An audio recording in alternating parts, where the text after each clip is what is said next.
Ayan. So, hello guys. So, sa mga nagtatanong tungkol sa process kung paano ako nakapag-register sa BIR, okay, ituturo ko sa inyo yung step-by-step process na ginawa ko. Okay, so, una ay nagpa-appointment ako sa BIR, na online appointment. So, punta kayo doon sa website ng BIR.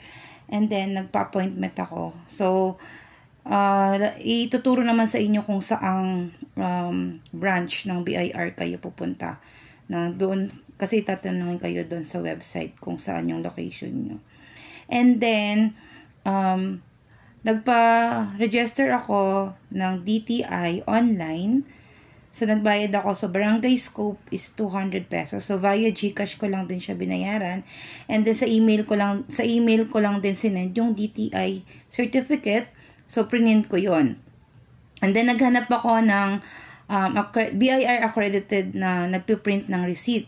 So, nakakuha ako sa Facebook ng BIR accredited na printing. Then, piniem ko po sila na hihingi ako ng sample receipt. So, sabi ko, baka pwede po akong makahingi ng sample receipt kasi po, appointment ko po bukas sa BIR. So, para isang lakaran na lang. And then, yun po, sinend po agad nila sa akin yung sample receipt. Hingi nila yung pangalan mo, yung address mo, lahat ng information na nakalagay dun po sa DTI. Kasi yun po yung gagamitin pag nagpa-register po kayo sa BIR. And then, yun nga, naka-schedule ako ng 11 AM. So, pumunta ako doon ng 11 AM. Pagdating ko doon, saktong-sakto tinawag yung pangalan ko. And yun, hiningian ako ng ID at DTI. And then, yung Form 1901. Yung Form 1901 pala ay na-download siya sa website din ng BIR. So, kung gusto nyo nang mabilis na lang kayo, i-download nyo, then i-print nyo, then fill upan nyo na. So, kung may mga kulang kayo doon, i-check din naman nyo ng doon sa BIR, and kung ano yung mga kulang na requirements, or kung ano yung mga dapat nyong fill upan. So, ako kasi, ang in-applyan ko ay online. So, dahil online ang online selling, so hindi kailangan ng mayor's permit at barangay permit. Hindi ako na-require. Pero kapag may pwesto daw, kailangan ng mayor's permit or barangay permit. So, tinanong ako kung online lang yung aking, tindahan. Sabi ko, yes po. Wala akong pwesto kundi sa bahay lang. So, yun. So, nilagay nila sa online. And hindi na ako na-require ng mayor's permit. Ang hiningi na lang sa akin is DTI and ID. So, ang nangyari kasi, wala akong ID na naka-address dito sa bahay. Dahil, yung mga ID ko ay sa ibang naka-address gawa ng dati ay nangungupahan kami. So, ang ginawa sa akin is, pinakuha ako ng sedula. Mabuti naman, at pagpunta ko dun sa munisipyo ng Kawit, mabilis lang yung process, nakakuha ko ng sedula kahit taga Bacoor ako. So, yung sedula na yon kailangan magmamatch yung address ng bahay nyo, doon na nalagay nyo sa DTI, tsaka yung nakalagay na address dun sa sedula. So, yun, tinanggap yung sedula. And then, pinabili ako ng mga books of account. So, pwede na rin kayong magdala ng books of account kung gusto nyo na mabilisan. Magdala na kayo pagpunta nyo doon kasi tatatakan po nila yan. So, sa mga like National Bookstore, sa mga bookstore, mura lang po yun. Siguro mga 39, 40 na sa ganun. Pero pag doon po kayo bibili sa mga nagtitinda sa katabi ng BIR, mga 100 pesos. So, I advise na bumili na po agad kayo ng mga books of account sa mga bookstore para mas mura. So, nung pagbalik ko po doon, tinatakan yung books of account ko, and then yun, kinuha na yung mga requirements, yung receipt, yung sample receipt, ID. Yun lang yung dala ko. And then, pinabili ako ng dalawang documentary stamp. So, 30 pesos each yung bili ko doon. So, 60. So, bali yun lang yung nagastos ko.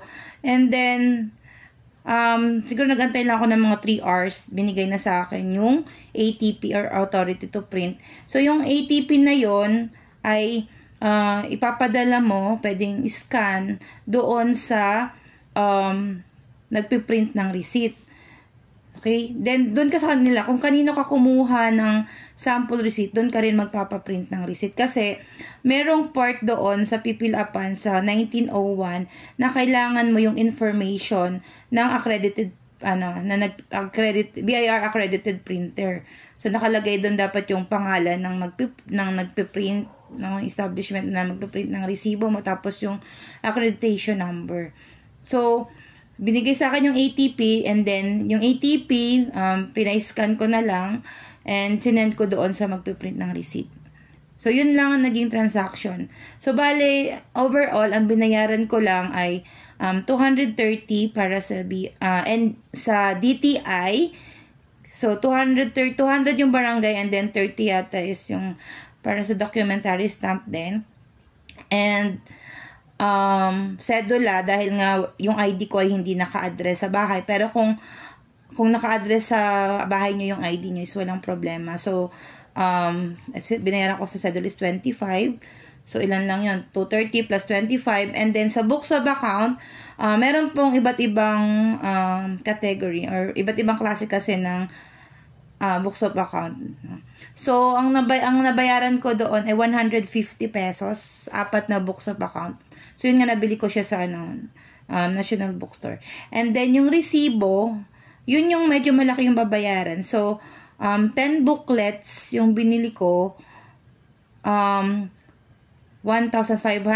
kung hindi siya carbonized paper. So, yung kailangan mo pa ng carbon paper. Pero pag carbonized, 1,750. 10 booklets na yun. So, yung 10 booklets, 50 pages each. Yun. So, bali yun yung binayaran ko. Wala akong binayaran sa BIR, kundi documentary stamp. Okay, yun.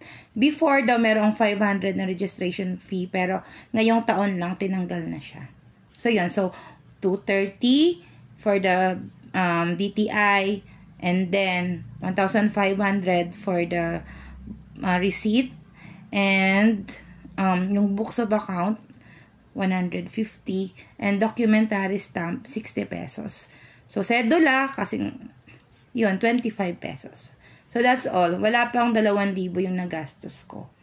Okay? So that's all. Hope nakatulong sa inyo yung aking process na tinuro, and happy printing sa inyo!